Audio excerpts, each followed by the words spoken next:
Assalamualaikum warahmatullahi wabarakatuh. Alhamdulillahilladzi nahmaduhu wa nasta'inuhu wa nastaghfiruh wa na'udzu billahi min syururi anfusina wa min sayyiati a'malina.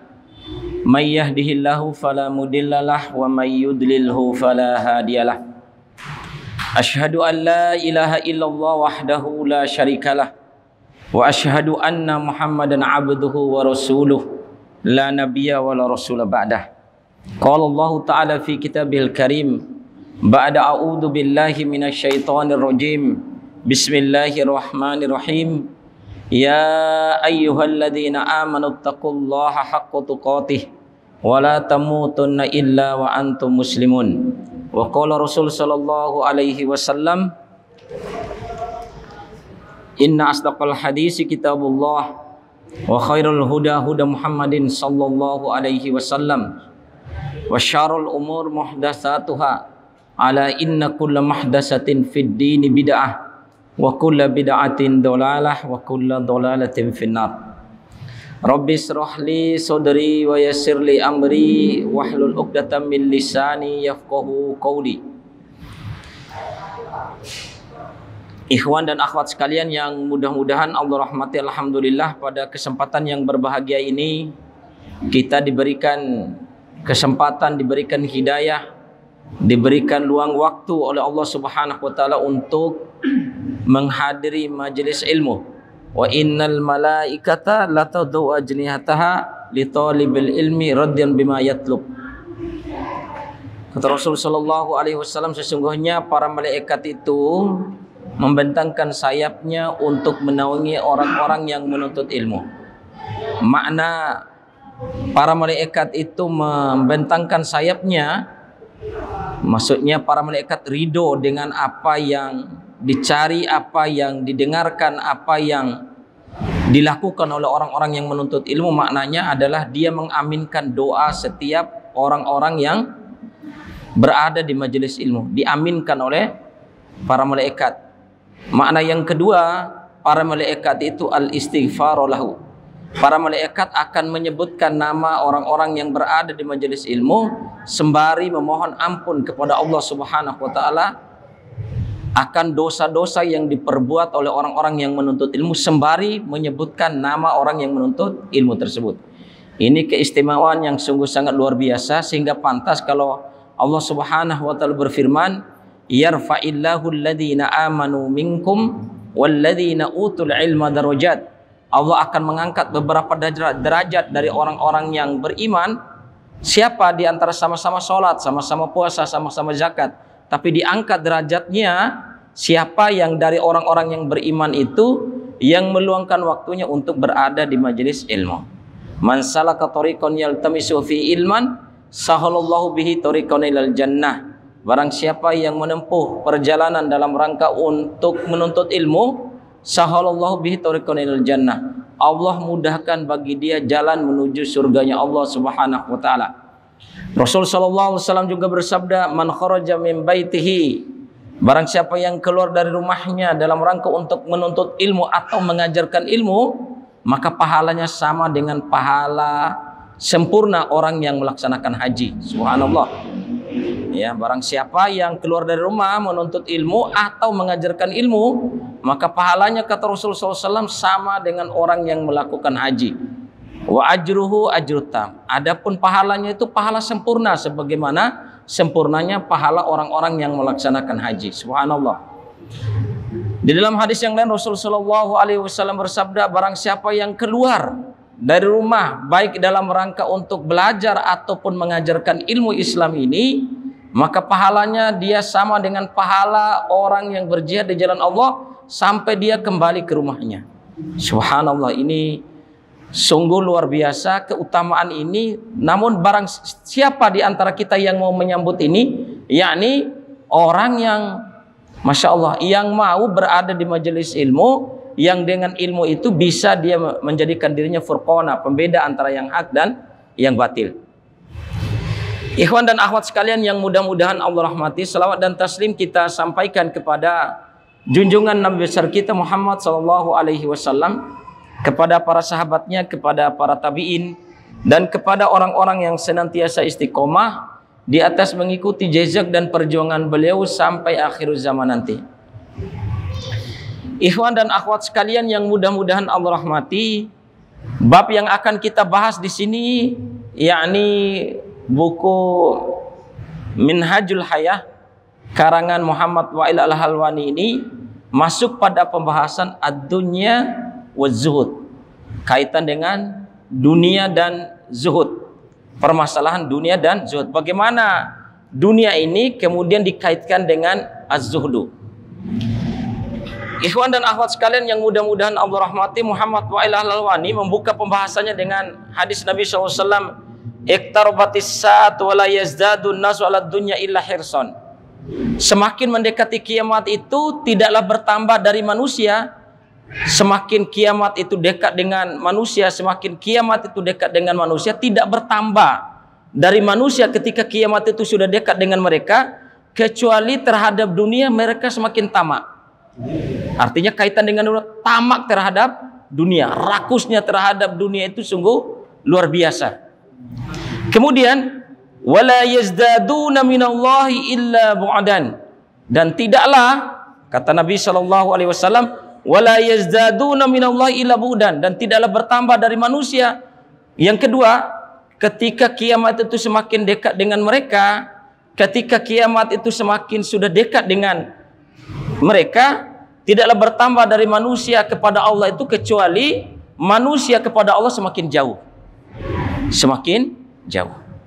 Semakin menjauh mereka dengan Allah, bukan semakin dekat. Tapi dengan dunia itu semakin rakus, tapi kalau dengan Allah itu semakin menjauh, semakin menjauh, semakin menjauh. Maka Masya Allah, kata Rasul Sallallahu Alaihi Wasallam, badiru bil a'mali qabla fitan. Kata Nabi Sallallahu Alaihi Wasallam, bersegeralah kalian untuk beramal sebelum datangnya huru-hara akhir zaman. Banyaknya korban, banyaknya kedoliman yang menimpa umat Islam. Segeralah kalian beramal. Yang dimaksud dengan di sini adalah fitanus Syam. Bersegeralah kalian yang tinggal di daerah yang di luar Syam. Nah ini, ikhwan fillah, akhwat sekalian yang mudah-mudahan Allah rahmati, bersegeralah kalian beramal, bersegeralah dan sungguh-sungguhlah kalian beramal ketika terjadi huru-hara di negeri Syam. Ketika terjadi pertumpahan darah di negeri Syam.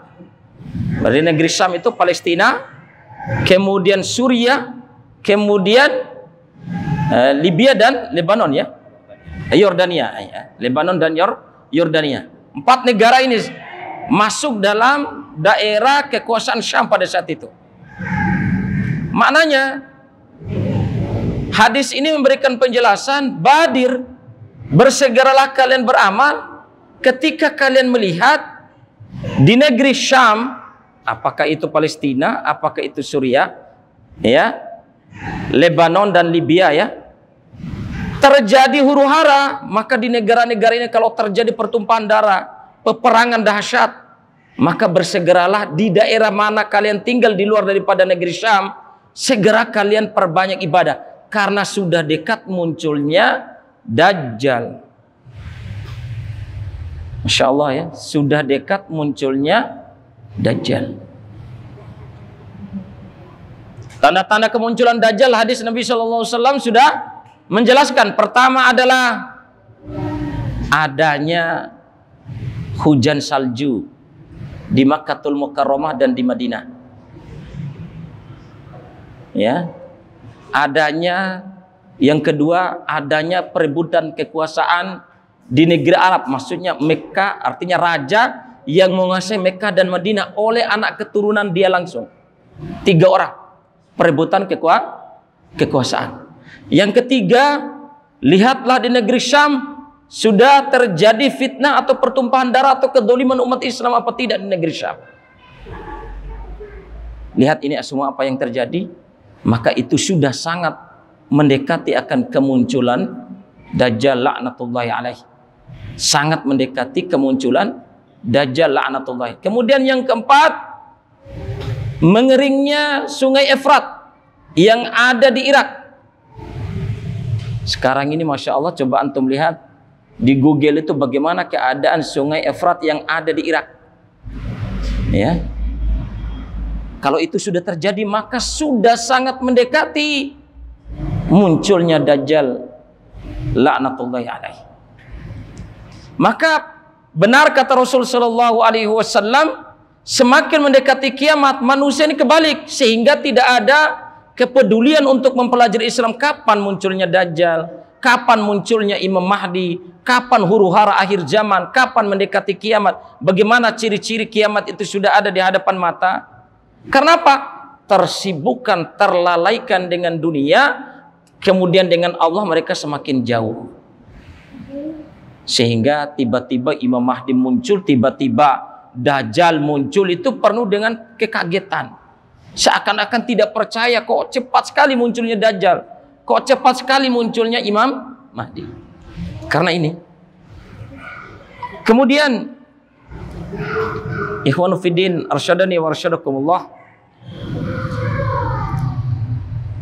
di sini dikatakan oleh Muhammad Wa'il al-Halwani, walaysa zuhdu hasiyan biqadri ma huwa ma'nawi. Nah, kalau tadi itu bukan bermakna kita tidak memperbolehkan dunia, tidak, tapi bagaimana memposisikan dunia, kemudian juga kita bisa memposisikan posisi zuhud kaitannya dengan dunia. Di sini dikatakan walaysa juhdu hisiyan biqadri ma huwa ma'nawi. Bukanlah dikatakan zuhud itu ditinjau, atau orang zuhud itu dikatakan seseorang itu zuhud kalau dia itu zuhud dari sisi materi, ya, dari sisi materi, tapi tidak berkaitan dengan hati. Itu tidak menjadi ukuran. Orang zuhud terhadap materi itu berarti orang itu sudah dikatakan benar-benar dicap sebagai orang-orang yang benar zuhud. Ya, belum tentu. Ya, tidak seperti itu zuhud sebagaimana yang dikatakan oleh Muhammad Wa'il al-Halwani dalam bukunya. Tapi zuhud pada hakikatnya itu adalah mental seseorang kaitannya dengan dunia. Mental. Bukan, wah saya zuhud, tidak mau kaya. Bahkan kata Nabi SAW, 3 kebahagiaan itu adalah al-bai' al-maskanul wasi', rumah yang luas, kendaraan yang bagus, kan begitu, ya, dan pakaian yang bagus, kata Nabi SAW. Bagaimana? Jadi ukuran seorang itu dikatakan zuhud itu bukan berarti dia jauh daripada dunia, tidak mau materi, tidak mau kaya, dan bukan. Ya. Tapi mental di sini, maknawi itu adalah ada unsur mental yang ada dalam. Maksudnya yang dimaksud di sini, maksudnya mental di sini dikatakan oleh Muhammad Wa'il ini, yang dimaksud oleh dia yakni at-ta'alluq al-qalbi. Orang itu dikatakan zuhud, at-ta'alluq al-qalbi, maksudnya dunia itu ada keterikatan hati apa tidak? Maksudnya tergantung hati masalah dunianya. Sehingga di situ kalau orang itu sudah masukkan ke dunia ke dalam hati, artinya itu belum dikatakan, meskipun dia tidak ada materinya, tidak ada kaitannya dengan materi, kekayaan, materi dunia, ya. Kan ada orang sederhana tidak memiliki materi dunia. Apakah itu dikatakan seorang zuhud kalau dia menjauhkan materi dunia? Tapi yang dimaksud di sini adalah at-ta'alluq qalbi. Bagaimana kita menempatkan dunia itu hati apa tidak? Maksudnya kalau penjelasannya begini, datangnya dunia itu tidak membuat dia senang, bahagia. Hatinya itu loh. Hilangnya dunia itu tidak membuat dia bersedih. Hilangnya dunia itu dia tidak membuat dia bersedih. Mampu nggak kita ini? Ikhwan dan akhwat sekalian, mampu nggak kita menerapkan dunia punya, tapi ada zuhud yang ada dalam diri kita sesuai dengan makna yang dikatakan oleh Muhammad Wa'il al-Halwani. Maksudnya dunia itu ketererat, zuhud itu Keterikatannya dengan hati, teman-teman sekalian. Dunia datang melimpah tidak membuat kita semangat, tidak membuat dia senang, tidak membuat dia euforia dengan dunia tersebut. Ketika dunia melimpah datang kepada dia. Dan yang kedua, ketika dunia itu diuji oleh Allah hilang dari diri, tidak membuat dia sedih, apalagi stres, apalagi gila. Ya, itulah yang namanya az-zuhud. Nah, penjelasannya di sini Masya Allah.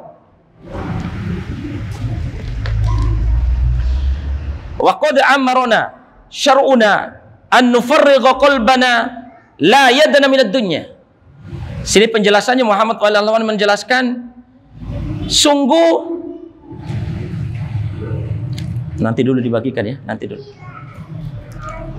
Teman-teman sekalian, ikhwan dan akhwat sekalian, Masya Allah, luar biasa ini pembahasannya seorang ulama yang luar biasa ini. Syariat Islam itu sudah perintahkan kepada kita supaya mengosongkan setiap urusan dunia dalam hati kita. Ini yang artinya memang tidak bisa sekaligus, teman-teman sekalian. Paham ya? Mulai artinya dengan ilmu ini tuh kita menata. Dengan ilmu ini kita membiasakan diri kita dengan apa yang dijelaskan oleh para ulama ini.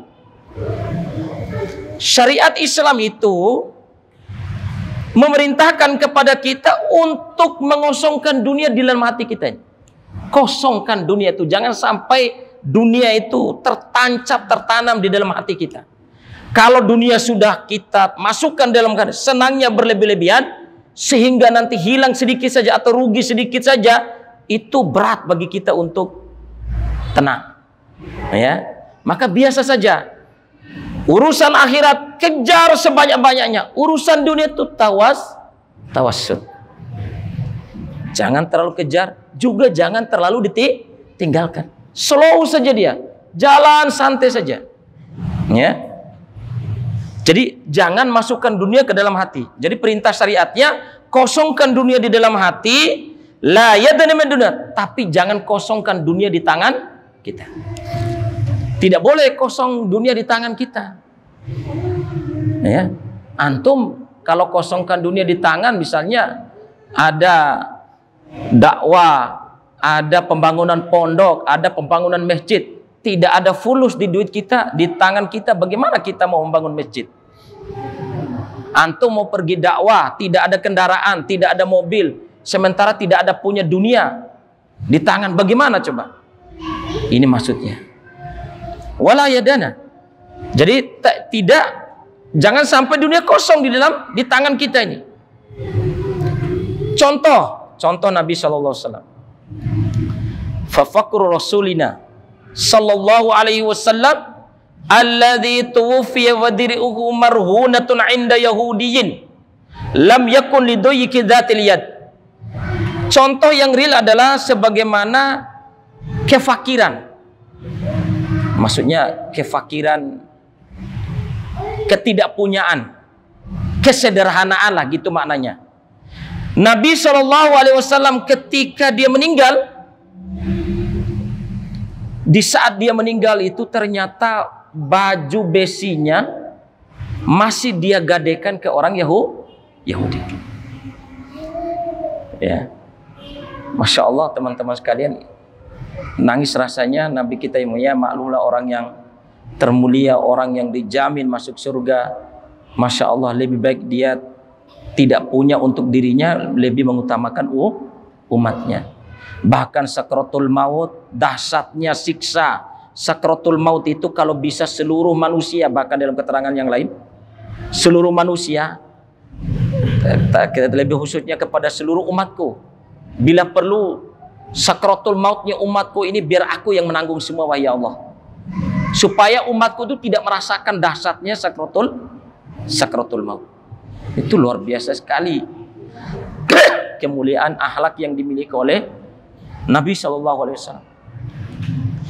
Maknanya di sini dijelaskan Muhammad Al-Alwani, meskipun Nabi SAW ketika meninggal baju besinya masih digadaikan kepada orang Yahudi, lam yakun lidoyiki dzatil yad, tapi dia bukan bermakna Nabi SAW meskipun dia mati dalam keadaan baju besinya masih digadaikan kepada orang Yahudi, bukan maknanya Nabi SAW tidak memiliki sesuatu yang ada di tangannya. Coba kalau Nabi SAW tiap tahun berapa kurban kambingnya? 100 ekor kambing setiap tahun, coba. Itu Nabi SAW.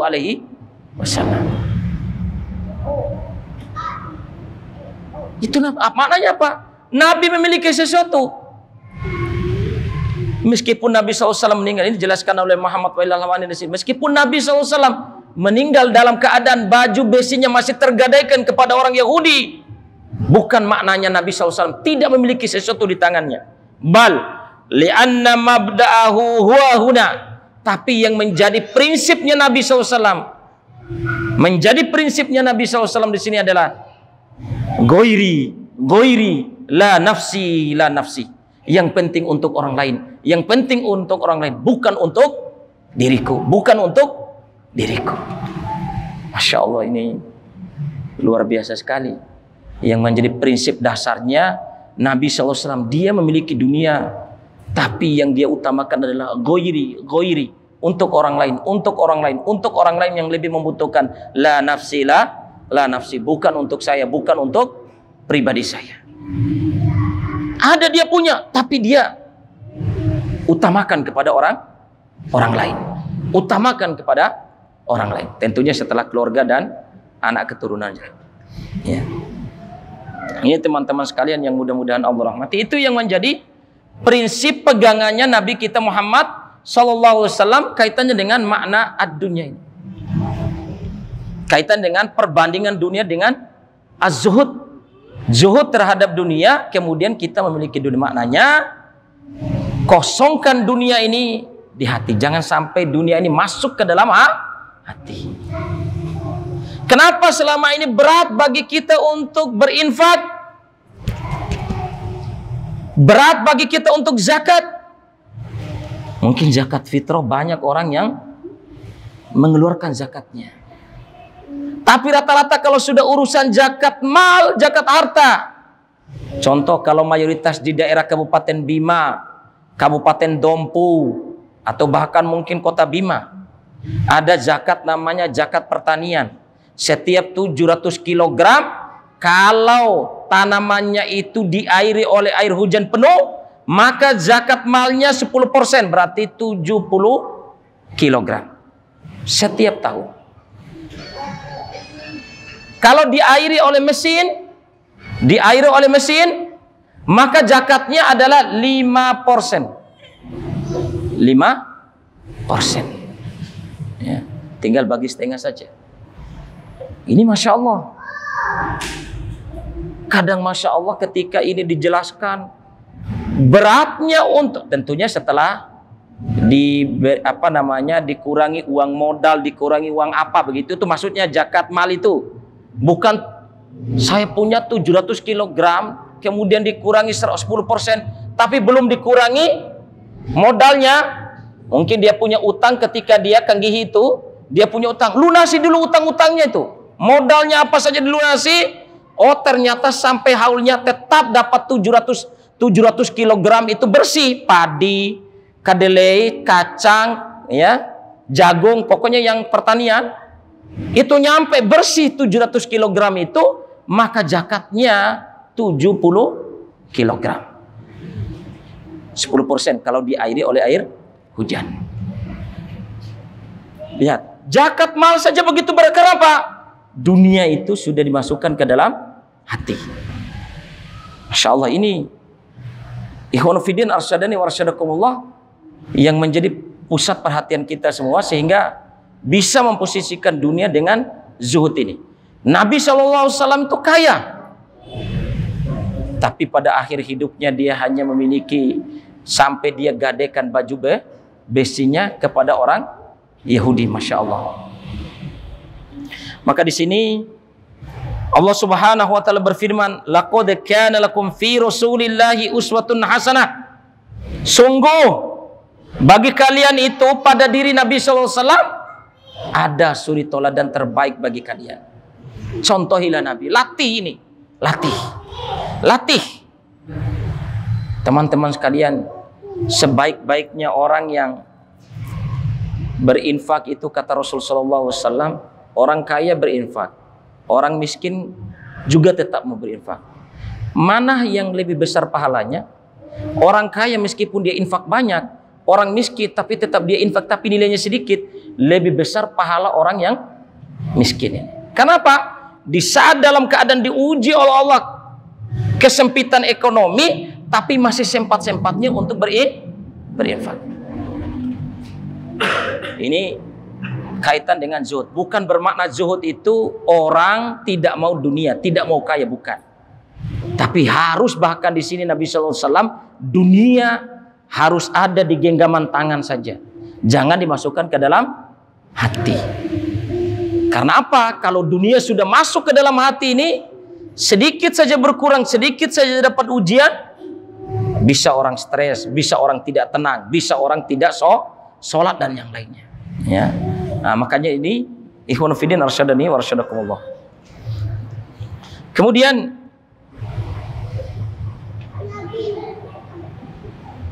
fazahid, nah, maka di sini disimpulkan orang itu dikatakan seorang yang zuhud. Kata Muhammad Wa'il al-Halwani di sini, huwallazi in asobat dunya lam yafrah. Ini malah tambahan penjelasan-penjelasan para ulama. Seorang itu dikatakan zuhud adalah orang yang apabila dunia datang kepadanya, dunia mendatangi dia, lam yafrah, tidak membuat dia itu bahagia dan euforia. Tidak membuat dia bahagia dan euforia berlebihan. Wa in fatatuhu lam yahzan. Kalau dunia itu hilang daripadanya, tidak membuat dia juga bersedih. Tidak membuat dia stres. Tidak membuat dia habis pikir dan yang lainnya. Inilah hakikatnya orang yang zuhud. Datang dunia tidak membuat dia bahagia, tidak membuat dia sangat senang dengan dunia tersebut, kemudian melalaikan dia daripada akhirat. Sebaliknya juga ketika dunia itu Allah uji dia, hilangnya dunia, ruginya dunia, tidak membuat dia bersedih. Tidak membuat dia bersedih. Berarti kan, saya ulangi, fazahid, orang itu dikatakan zuhud di dunia. Ini perlu dimaklumi. Tadi antum sudah paham ya, bagaimana memposisikan dunia. Dunia itu jangan masukkan ke hati, tapi dunia harus kita pegang sebanyak-banyaknya. Jangan sok-sok suci, Pak Ustadz, tica one dunia, jangan. Ya, bila perlu Ustadz, kembotok dunia, tapi pegang saja. Ya,